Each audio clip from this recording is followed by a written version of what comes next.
So there's this new Korean movie that came out a little over a month ago. It's called The King's Warden. Apparently this movie has been so popular in Korea, it became the third most watched film in Korean history. And it also became South Korea's highest grossing film of all time. Now, when I first heard about this movie, I kind of just ignored it and I just glossed over it. Like, I didn't really think too much about it. I'm not the biggest fan of historical movies or dramas, but after looking up what the story was about and looking at the actors that were involved in this film, I was like, oh shoot, this movie actually looks really good. So to keep this simple, a lot of the characters' names, they're in Korean. So I'm just gonna simplify their names by giving them just a shortened version of their names or just what character they play. Now, The King's Warden, this movie is actually based on the true story of the young king named Hong-wee, but we're gonna call him Hong. So one day, the teenage king, he was actually overthrown by his own uncle named Grand Prince Suyong. Because his uncle wanted to take over the throne, he wanted to control the government, so he overthrew his own nephew in order to do that. And because Hong got overthrown, he's no longer the king, but he got demoted to the level of prince. And because he got overthrown, the prince is now exiled into the mountains. And in the mountains, there's this village where like a lot of poor people live. Now, the head of the village, his name is Hungdo. But again, to keep things simple, I'm just going to call him a chief. Now, this character is actually played by the actor Yoo Hae-jin, who's actually one of the funniest actors I've ever seen. So when you guys get the chance, go watch a bunch of his other movies because he is a phenomenal actor. And in this movie, he also played his character very, very well. So anyway, the chief volunteered to take care of the prince because if he does that,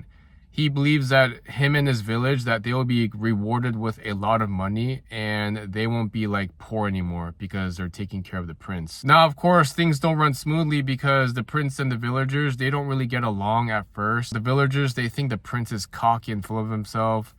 And even when they cook for him and they clean for him and they take good care of him, the prince he just kind of brushes them aside, you know, like he just treats them with disrespect. He doesn't want to be in the village. He doesn't want to be in the mountains. He wants to be back in his kingdom as the king again. However, as the movie goes on, the prince and the villagers, they actually begin to bond together and they begin to understand each other. And they also begin to learn about each other's lives. And the villagers also enjoy having the prince around and they begin to like understand his situation and about him being exiled from the kingdom. They realize he's not this cocky, arrogant asshole that they initially thought that he was. Later on in the movie, the prince decides to fight back against his uncle and try to take back his throne. What I really enjoyed about this movie is the human connection that the prince made with the villagers. Normally with Korean movies that deal with this type of genre, they usually focus more on the politics, but in this movie, it was predominantly about just human connections and people just bonding with each other and getting to know each other.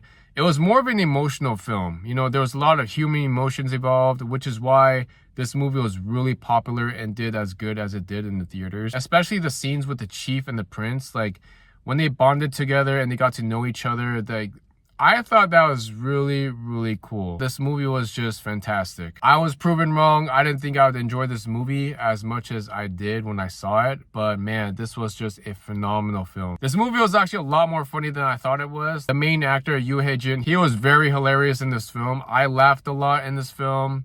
I cried a lot during the really sad scenes. I don't know if it's still in theaters, but if it is, you guys are in for a big treat. Thank you guys again for watching this movie review. Until the next movie, peace.